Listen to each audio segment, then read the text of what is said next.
بسم اللہ الرحمن الرحیم۔ جنادہ بن امیہ نے ایک دن امام حسن مجتبیٰ علیہ السلام سے عرض کی، اے فرزند رسول، مجھے نصیحت فرمائیے۔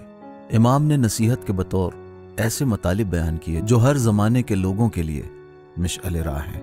آپ نے فرمایا، اے جنادہ، اپنے آخرت کے سفر کے لیے تیار ہو جاؤ، اور اس سفر کے لیے اپنی موت سے پہلے اسی زندگی میں زاد راہ حاصل کر لو۔ جان لو کہ تم دنیا کی جستجو میں ہو اور موت تمہاری جستجو میں ہے۔ تم جس دن میں جی رہے ہو اس میں آنے والے دنوں کا غم نہ کھاؤ۔ یاد رکھو کہ مال دنیا میں سے تم جو کچھ جمع کرو گے اس سے اپنی ضرورت اور اپنی خوراک سے زیادہ استعمال نہیں کر پاؤ گے۔ اس سے زیادہ جو کچھ بھی ہوگا وہ دوسروں کے لیے ہوگا، گو کہ تم نے دوسروں کے لیے جمع کیا تھا۔ یہ بھی یاد رکھو کہ دنیا کے جائز مال کے بارے میں حساب ہوگا، حرام مال کے بدلے عذاب ہوگا، اور مشکوک مال کے بدلے عتاب اور سختی ہوگی۔ تم دنیا کو ایک مرے ہوئے جانور کی طرح سمجھو۔ اس دنیا سے تم اپنی ضرورت بھر ہی لو۔ اگر بس اپنی ضرورت بھر لیا اور وہ حلال بھی ہوا تو تمہارا شمار زاہدوں میں ہوگا، اور اگر حرام ہوا تو تم پر کوئی ذمہ داری نہیں ہے، اس لیے کہ گویا تم نے اس مردار سے ضرورت بھر لیا ہے۔ اور اگر عتاب بھی ہوا تو وہ عتاب آسان اور ہلکا ہوگا۔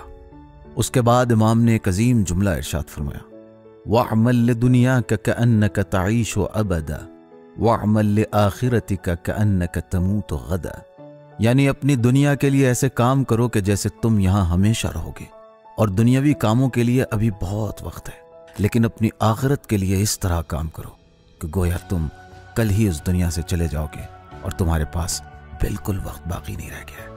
پھر امام نے فرمایا، اگر تمہیں خاندانی وجاہت کے بغیر بھی عزت اور طاقت کے بغیر بھی ہیبت چاہیے تو معصیت پروردگار کی ذلت سے نکل کر اطاعت پروردگار کی عزت کی طرف آ جاؤ۔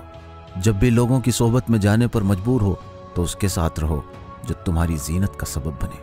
اگر اس کی تم کوئی خدمت کرو تو وہ تمہاری حفاظت کرے، اس سے کوئی مدد مانگو تو مدد کرے، جب کوئی بات کہو تو تمہاری تصدیق کرے، اگر دشمن پر حملہ کرو تو وہ تمہارا بازو بنے، اور تم نیکی کا ہاتھ آگے بڑھاؤ تو وہ بھی بڑھائے۔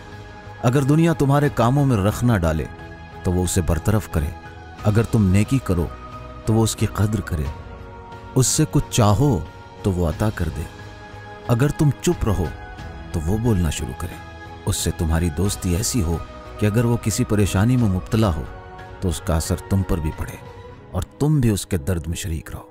وہ دوست ایسا ہو جس کی طرف سے تمہیں کوئی تکلیف نہ پہنچے، جس کی وجہ سے تمہاری زندگی کے راستے تمہارے خلاف نہ جائیں، حق کے سلسلے میں تمہیں اکیلا نہ چھوڑے، اور اگر کسی چیز کی تقسیم میں تم دونوں میں اختلاف ہو جائے تو وہ تمہیں خود پر ترجیح دے۔ سبیل میڈیا، قرآن و اہل بیت کا راستہ، کامیابی کا راستہ۔